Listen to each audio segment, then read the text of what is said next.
All right, guys, this is a spur of the moment thing. It is March 14th. It's the full moon eclipse. And I have an overwhelming energy to just throw away the bag. Y'all, that full moon had me in a chokehold. I had to get rid of this suitcase. After episode 2, I did talk about it with my oldest daughter. I also talked about it with my son. This is me taking the suitcase out. I did not even open it. From episode 2, I never opened the suitcase again. I just grabbed it and I went and I parted ways with it and I threw it away. And I feel so much lighter and so much better. So this is me just finalizing the closet that I had already worked on. There wasn't really much left to do other than putting my shoes in the bins that I had put together and put on the shelves. That's my book bag. I'm still in school right now. I'm in college to become a medical assistant. I'm actually in my last month right now, and I should be graduating in May. So woo woo. I'm an straight A student. I'm on the presidential honor roll. I get 100% every month. And that's like a big deal to me. That's been a really big deal because I was not a good student in high school and I did not go to college after high school. And I graduate like the day before my 40th birthday. So anyways, this is me just kind of trying to figure out where I'm going to be putting all these shoes. I just want to get the closet done now that I have taken that bag that was belonging to my mom. I mean, my thought process in regards to the bag, and I did read all of your comments on episode 2, but my thought process was this, it's a bag of death. This was everything in that bag is what she was wearing the last time she left her home and went into a hospital, right? There's DNR paperwork in there. This is just a bag of death. And I felt like that energy, was really creating a blockage in my life and the energy within my home.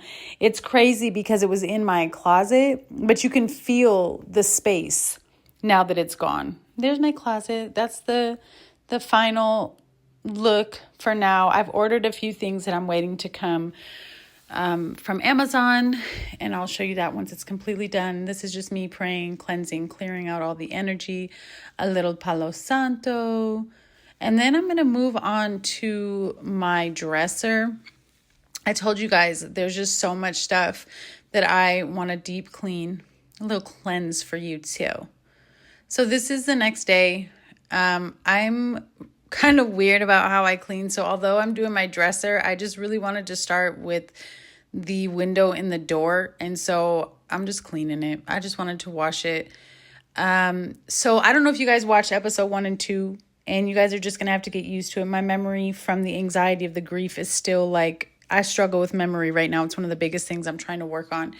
So a lot of my furniture right now is my mom's furniture. So when I moved to Vegas to care for her, my kids and I, it was like a spur of the moment thing. We did not bring any furniture with us. I gave it away. I gave away my furniture to all types of neighbors in my neighborhood until 3:00 in the morning the day before we moved. I was just trying to empty out my house. I lived in Inglewood, and I gave it away to neighbors that needed it. So it wasn't like a bad thing, but I had no furniture. So when my mom passed away, all of her furniture became mine. So it was kind of like a full circle moment.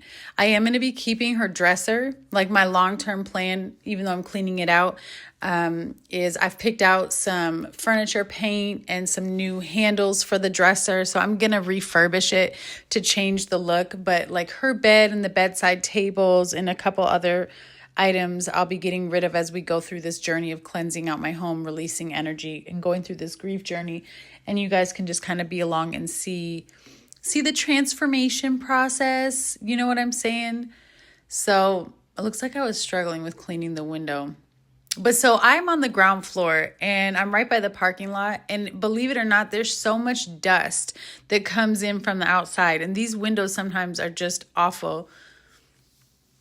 But yeah, I was really frustrated here, which I think is why I chose to clean the windows first instead of emptying out the dresser. This process may look easy, and I'm recording it to hold myself accountable to make sure that I actually get this done. That's why I'm allowing you guys on this process. But I have a lot of pent up frustration from the loss of my mom, and that's kind of what I'm hoping to release and work through as I move through each area of my home and, let go of belongings and items that belong to her and kind of downsize. I'm her only child. There were no other children. She doesn't have any brothers or sisters. So it was just me and her and my 3 kids and my grandmother. My grandmother lives in Michigan, and her brother, kind of steps in and helps since I'm not there. But my frustration just comes from, when your parent dies, there's a lot that you learn, right? Everybody has their own life, and we don't ever really fully know a person. All of us have things that we just keep to ourselves. It doesn't make you a bad person. It doesn't, make you better or worse than somebody else. But there was a lot of things that I discovered and learned about my mother after she passed away that were really, really, really hard for me to come to terms with and just kind of like realize like, oh, damn, she was her own human and she had her own life and, she made mistakes and she this and she that. And some of them were kind of offensive to me and that's just part of the process that we're on. And I find that cleaning and going through this, cleansing process is very, very helpful. I have worship music on the entire time that I am cleaning and organizing. Y'all, when I tell you this curtain rod was driving me up the wall, it just kept popping off. And so I was trying to make sure that it would stay there without popping off. Like once I put it back on, I just didn't want to have to deal with it anymore. I had originally wanted to change these curtains to the same color as my backdrop for my tarot readings, but it just wasn't working, so I just kept the white ones. I'm just cleaning off the top of this dresser. So in these 2 top drawers on the right side by the window, I haven't even been able to use them. It's just filled with like paperwork, a lot of things from my mom's memorial. I had so many people. That's another thing that I had to process. Like on top of grief, and let's just point out that our society does not fully understand grief. We don't give grace to a lot of people dealing with these types of issues. But so when my mother passed away, on top of dealing with that, I had all of these different people reaching out to me, friends of hers, coworkers of hers, people, oh, your mother changed my life. All of these people that wanted to come to her memorial. And I knew that my mom had a lot of business associates, so I had asked everybody, are you coming, blah, blah, blah. I announced the day of the memorial. I had so many people tell me they were coming. I spent money that I didn't really have. My mom did not have anything to leave behind, so there was no inheritance. She had 2 bank accounts that were both, extremely overdrawn. And she, had she survived, she would have had to file bankruptcy. It was really bad. But anyways, I had all these people say they were going to come. I spent all this money on my own. I got 300 obituaries made. I got all these keychains made and all this stuff. And my uncle spent all this money on getting a caterer to come. We had to beg the church to let us have food on the outside for these people that were coming. And the day of her funeral came and literally only 30 people showed up. The rage. And I even had a person tell me, somebody who had worked with my mom, that there was like this whole award that they were implementing into their company and that they would be presenting it to my grandmother, my mom's mother, and me at my mother's funeral. And it was going to be this whole big thing. And so that's why we went all out. And to this day, I've never heard from that person again, ever. Not even a message, not even I'm sorry I didn't make it, nothing. They follow me on social media. They like everything that I post on my mom, but they have never. And I spoke to this person several times before the memorial. And then since the memorial, not even a freaking peep. So that was shocking to me. And that's another part of my grieving process and just kind of going through all of these things and letting go of these energies. Is just forgiveness, right? So these items that I put on the dresser, that was a picture of my mom that I originally had on the dresser right there, that it leaned there. But the items that I put on the dresser are new items that I had ordered. To the jewelry box that I had to go through and get rid of. That was my mother's jewelry box.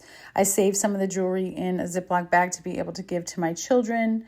And so this is me, well, they're going to go through it. This is me just kind of reorganizing that area with my style.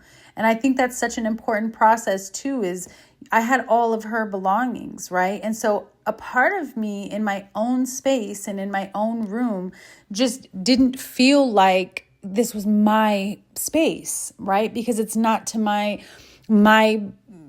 design likings, so to speak, right? I just have a very specific style of how I like furniture and things like that. And my mom was very, very different. So I don't know. This seems like something little, but these little trays and that really cool jewelry holder that's like a tree, that's just so important to me. That just meant so much to be able to have those little trinkets that represented me instead of her stuff. So those are the obituaries and the keychains. Look, I still have, like, oh, I'm talking to my daughter, but like I have so many of them because nobody showed up after they told me they were coming. And those are some of the things that I struggle with understanding to let go of, like the suitcase. Okay, fine, right? That's total death energy. This, I don't know. Like, is somebody going to ask me for one in the future? I mean, what the heck do I need 200 freaking obituaries for? I don't know. I mean, I have sent some to some of her high school friends and things like that who asked. So it's like, I don't want to get rid of every single one of them, but I need to clear all this space out. So a lot of the paperwork and everything that you guys see me pulling out and all these little trinkets, I'm putting it in this little bin down there in the corner that you see. That bin, we're going to relocate it to the hall closet because I told you guys I got a hall closet that could probably make 2 or 3 videos until it's until it's done. So we'll do that one together as well because you guys are helping me to hold myself accountable to get this done. This is something that I've been wanting to do for 2 years, but it also is, it's so soothing and I'm just so grateful. I do read all of your comments, just so you guys know, I read them all. So a lot of this I'm just going through and like, okay, this can be garbage, that can be thrown away. Like all of those are little boxes that jewelry came in, but I keep the jewelry, somewhere else. So why am I keeping the boxes?